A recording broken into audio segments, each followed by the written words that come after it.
কাঁদতে কাঁদতে ভগবানকে বলছে, ও কৃষ্ণ, আর আমি ঘুরতে পারছি না, এত মোটা দেহ নিয়ে আমি আর যেতে পারছি না, এবার আমাকে মুক্তি দিয়ে দাও।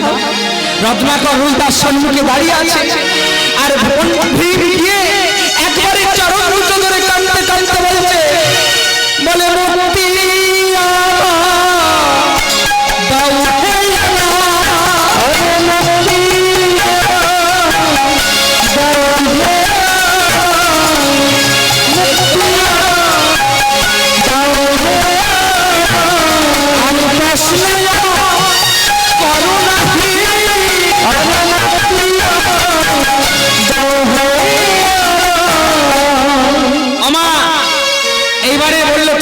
প্রশ্ন করবো না, আর জানি না মুক্তি আছে।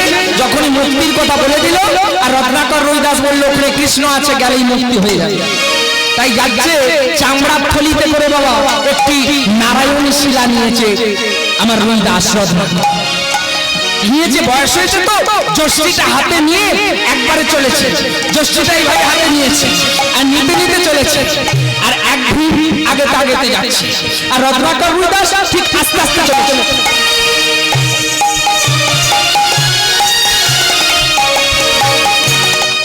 আমার চামড়ার থলি দুর্গন্ধ বেরোচ্ছে, নারায়ণ শিলা বুকের মাঝে আছে রত্নাকর রুইদাস।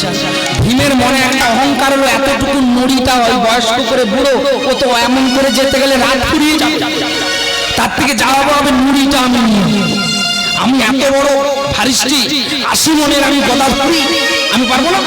বাবা মনে মনে আবার অহংকার করে, ভগবান মনে মনে চিন্তা করলো, ভীম তোমার অহংকারকে চূর্ণ করে দেবে।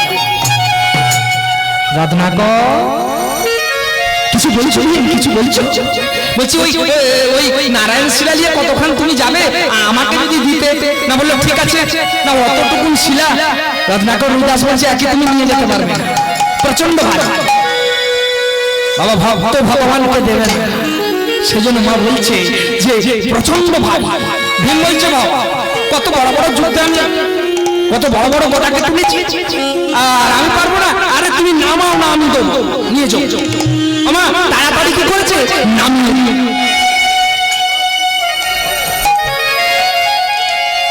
ভীম চিন্তা করছে, আমি নেবো বলেছি, বয়স্ক রত্নাকর রুইদাস দাঁড়িয়ে আছে, তোকে নিতেই হবে। প্রথমে আমার চিন্তা করছে, যা বাবা করি আমি তাই করে তুলি, করি আমি তা দিলে নুড়লেন, মাগো একটা করে 5টা আঙুল দিলে নুড়লেন না, পুরো নিচের বাহু বলটা দিলেন, নারায়ণ শিলাকে তুলতে পারলেন। রত্নাকর রুইদাস হাসতে বলছে, ঠাকুর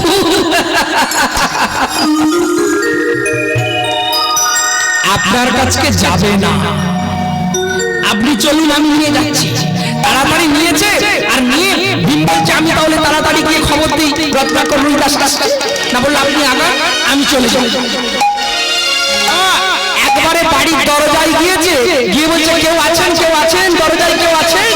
ঠিক ঠিক নারায়ণকে বুকে নিয়েছে আর নিয়ে চলেছে, আর দ্বারে গিয়ে দাঁড়িয়েছে, আর রত্নাকর রুইদাস বলছে, কে আছো গৃহে অতিথি দ্বারে, একবার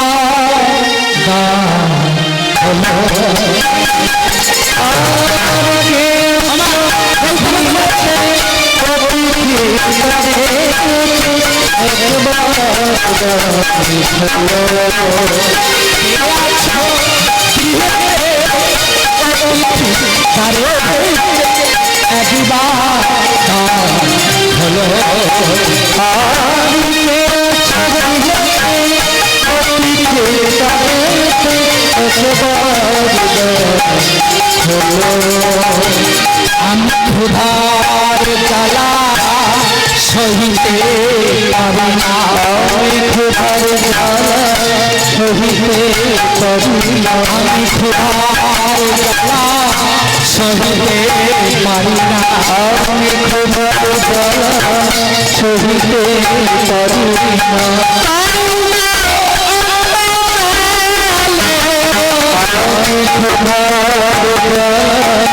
সহিতে পারি না,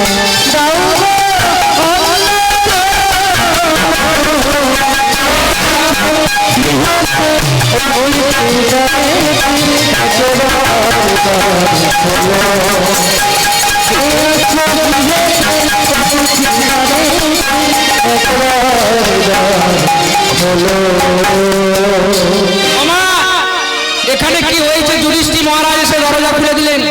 নারায়ণ শিলাকে রেখে দিলেন, সিংহাসনে বসতে দিলেন রত্নাকর রবিদাসকে। আর যারা বৈষ্ণব ছিল তাদের মুখ মাখামাখি চলছে। বাবা এই মূর্তির ছেলে বইতে নেই, কিছু নেই, এবার বৈষ্ণব। হরি বল হরি বল হরি বল। বাবা কি করলো জানেন? মুখ মাখামাখি চলছে, বলছে দেখবো কত বড় বৈষ্ণব। এই কেমন সাদাটা লাল হয়ে যায়। এবারে কি করলো? দ্রৌপদীকে বলল যে দ্রৌপদী 49টা ব্যঞ্জন সমেত অন্ন দাও রত্নাকর রবিদাস। সেবা তোমার সেবা দিয়েছে, একটি তুলসী পত্র দিয়েছে, আর তুলসী পত্র দিয়েই কি করেছে মা? চিন্তা করছে 49টা ব্যঞ্জন। এবারে চিন্তা করছে সুস্থটা আগে খাবো না পোস্তটা আগে খাবো, না আগে ওই ছানা বড়াটা খাবো, না আগে ডালটা খাবো। যেটাই আগে একটা খেয়ে নেবো 48টা ভগবান পাবে না, এতো হয়ে যাবে বাবা, এটা হয়ে যাবে। আমার 49টা যেটাই একটা আগে খাবো আর 48টা পাবে না। তাই চিন্তা করছে কি হবে, আর এতগুলো তরকারি। আর দ্রৌপদী মা গালে হাত দিয়ে দাঁড়িয়ে দাঁড়িয়ে কোমর হেলাচ্ছে, কেমন হয়েছে সব কিছু জিজ্ঞাসা। আর রত্নাকর রবিদাস কি করলো জানেন? অন্নটার উপরে 48টা ব্যঞ্জনকে দিয়ে তুলসী পত্র দিয়ে চটকিয়ে মাখছে, সবগুলোকে একসঙ্গে চটকিয়ে মাখছে। আর মেখে তুলসী পত্রটা নিয়ে হে গোবিন্দ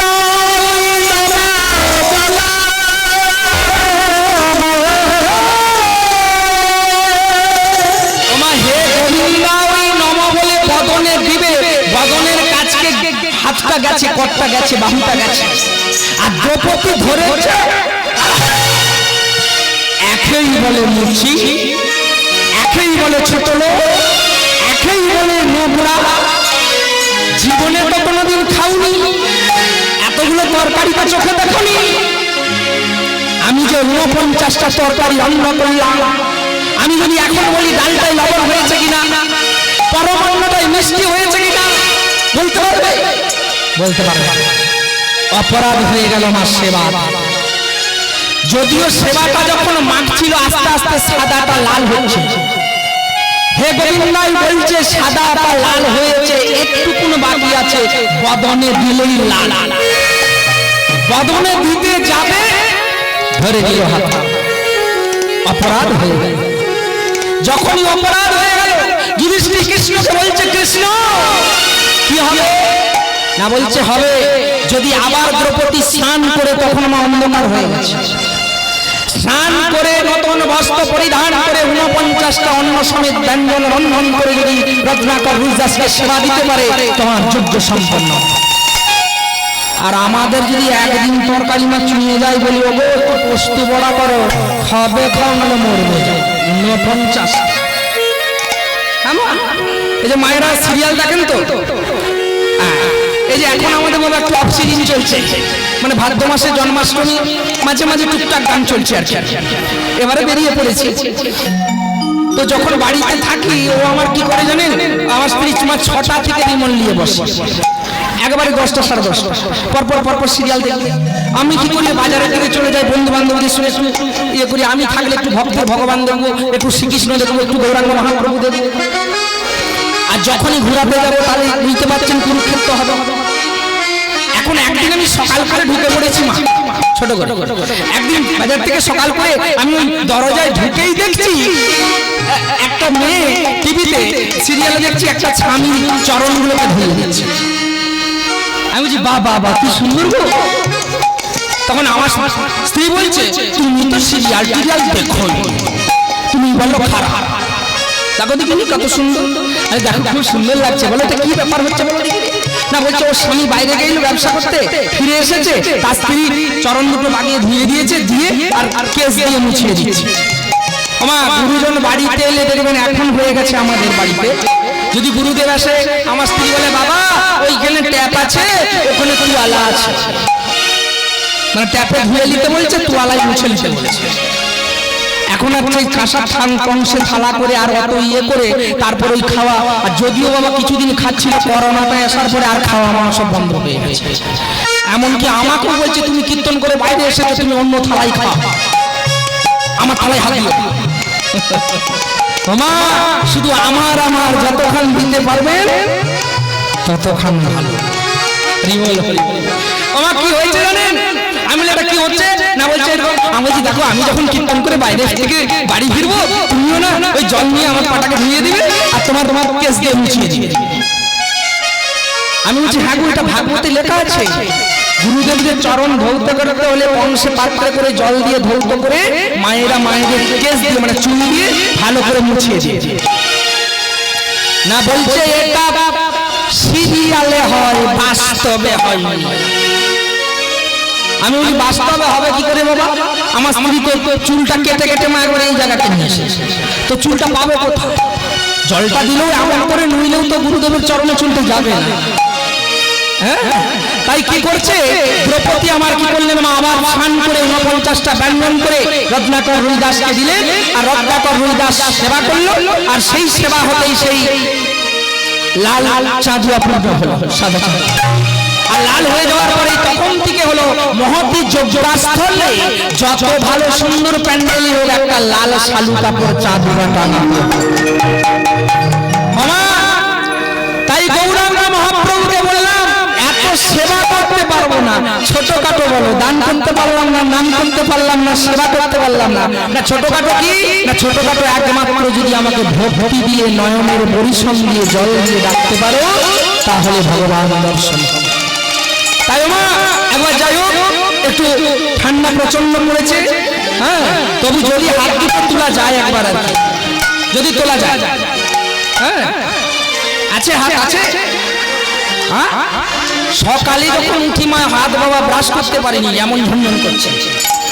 হরি বল হরি বল হরি বল। তাই গৌরাঙ্গ মহাপ্রভু বলছে ওমা এই নাম ভোলো না ভোলো না, এই নাম ভোলা যাবে না।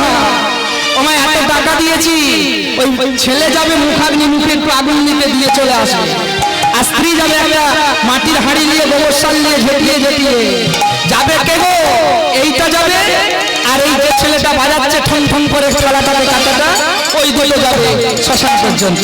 তাই বলছে এদের সঙ্গে আমরা একবার বলি ভালো না ভালো না সুধামা এই হরি না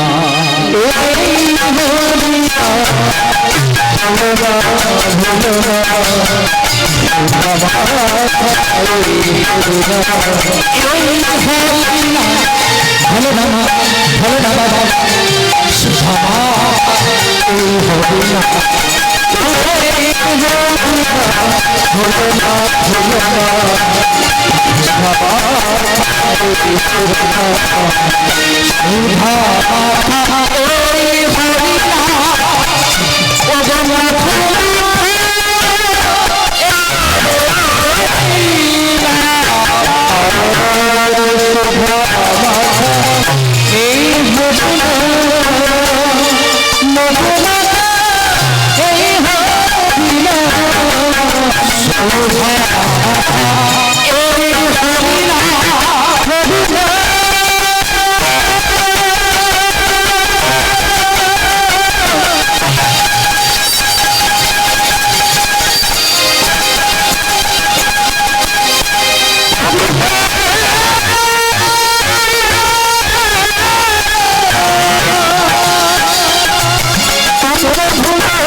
আপনারা কীর্তন শুনছেন আবার কিন্তু ভুল করছেন।